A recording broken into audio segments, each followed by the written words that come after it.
My name is David, 77 years old. They say I have the early stages of Alzheimer's, though to me, it feels more like the late stages of forgetting what life was supposed to be about. The doctors talk about plaques and neurons, about patterns in my brain that don't fire like they should. But when I lie here in this quiet room, what I feel isn't medical.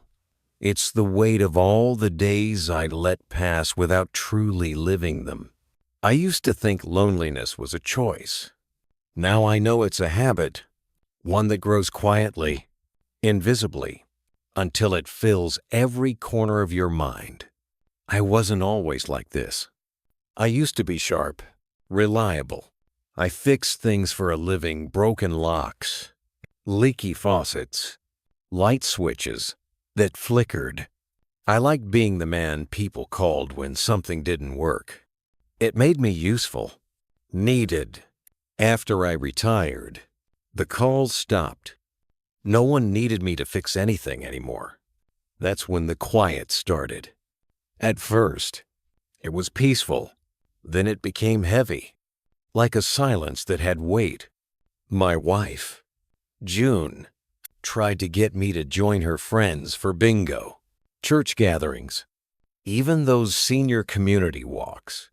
I said no every time. Not my crowd. I'd say, I like my peace. But peace isn't always peace. Sometimes it's just the slow erasing of sound before you even notice it's gone. June passed away 8 years ago. Heart failure. Quick. They said, merciful. I don't think mercy has anything to do with it. When she left, the world became blurry, not visually, but emotionally. Everything lost its edges. The mornings used to begin with her humming while she made coffee. After she was gone, I stopped drinking it because the sound wasn't there anymore. I ate less, spoke less, moved less. That's the thing about losing someone who shared your rhythm. You forget the steps of your own life. You start waiting for something without realizing what you're waiting for. People came by at first. My daughter, Emily, would visit every weekend with her kids. My neighbor would check in, bring soup, make small talk. I'd smile, thank them, and count the minutes until they left. I told myself I preferred it that way. I didn't want pity. I didn't want to be someone else's project. The truth is, I didn't know how to be a person who needed company.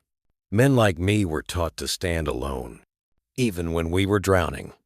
So I built walls of silence around myself and called them independence. It started small, forgetting where I left the keys, burning toast because I'd get distracted by the window. Then came names, dates, the order of things. The doctor said it was normal at first, part of aging, but normal doesn't feel like forgetting the street you've lived on for 40 years. It doesn't feel like calling your daughter by your wife's name or standing in the shower wondering if you've already washed your hair. It's not just memory you lose, it's continuity. The story of who you are starts to break apart, like an old film reel catching fire. The first time I got lost was last winter. I went out to get the mail and ended up 5 blocks away, standing in front of a house I didn't recognize. A woman opened the door, looked at me with a mixture of fear and sympathy. I couldn't remember my address. My name came out wrong. I stood there, shivering, until she called someone. That's how Emily found out how bad it had gotten. She cried, but tried not to show it. I could hear it in her voice how hard she was working to sound calm. She said, "Dad, you can't live alone anymore." I said, "I've been alone for years." That's when she stopped arguing. Now I live in a small care facility. The people are kind. The walls are painted soft colors, blue, beige, Safe shades. They keep pictures of flowers on the walls, as if to remind us what outside used to look like. Every day, I watch others wander the halls, searching for rooms that used to be theirs. Some are angry. Some are childlike. Some just stare at the window for hours, waiting for a face that never comes. I used to think I was different. I told myself I still had control, but control is another word for illusion. Some mornings, I wake up, and for a moment, I expect to hear June humming in the kitchen. Then I remember she's been gone nearly a decade, and I start the day already grieving something twice.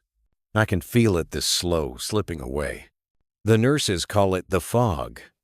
Some days it lifts, and I remember everything clearly. Those days are the hardest because I see exactly how much I'm losing. On fog days, at least there's peace in not knowing. On clear days, there's panic. I keep a notebook now. I write down names, faces, stories.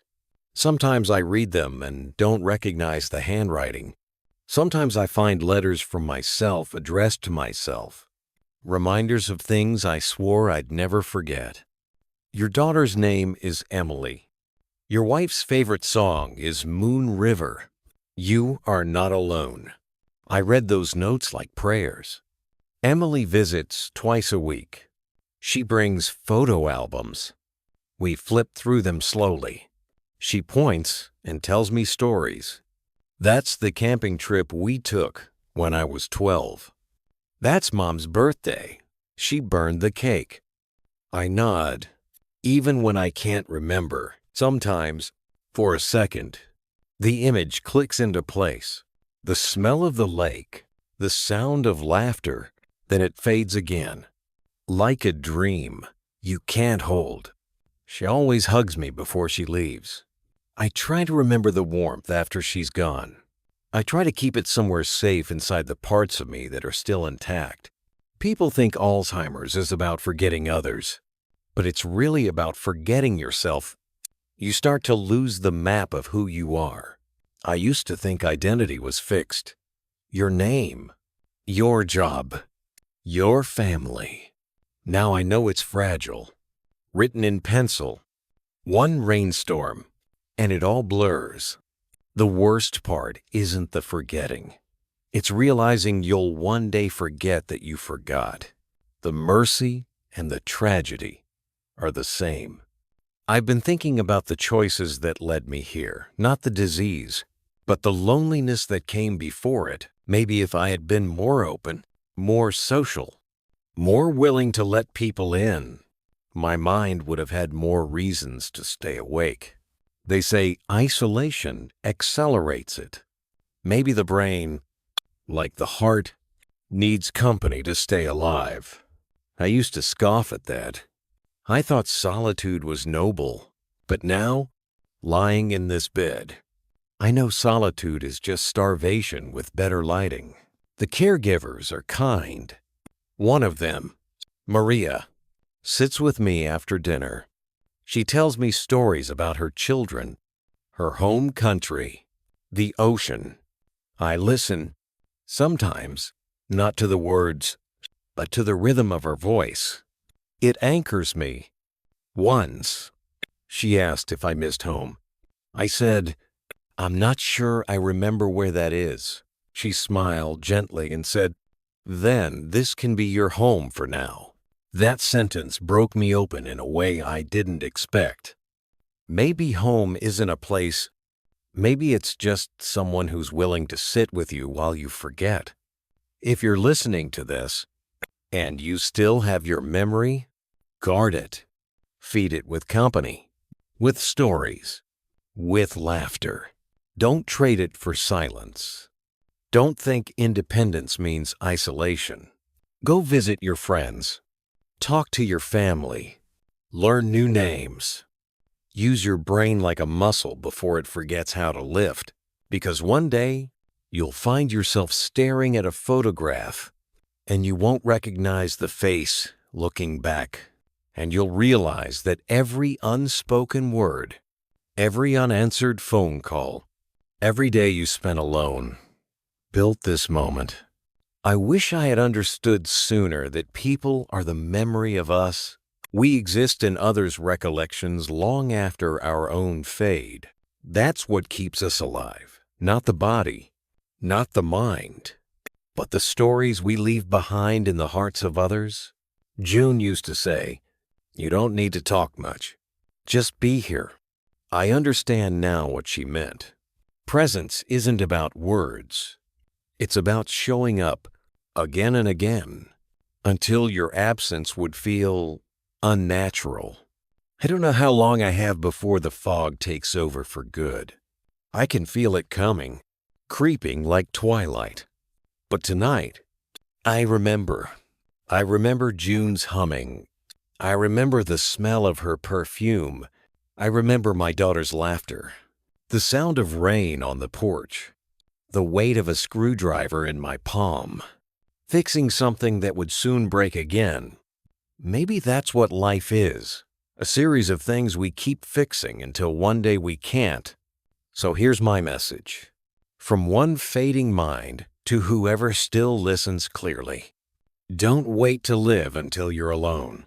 Don't call solitude peace until you've learned the sound of someone else's breath beside you.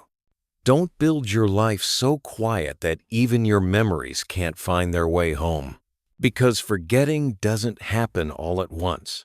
It starts the day you stop reaching out, and by the time you notice, it's already too late to remember what it felt like to be known.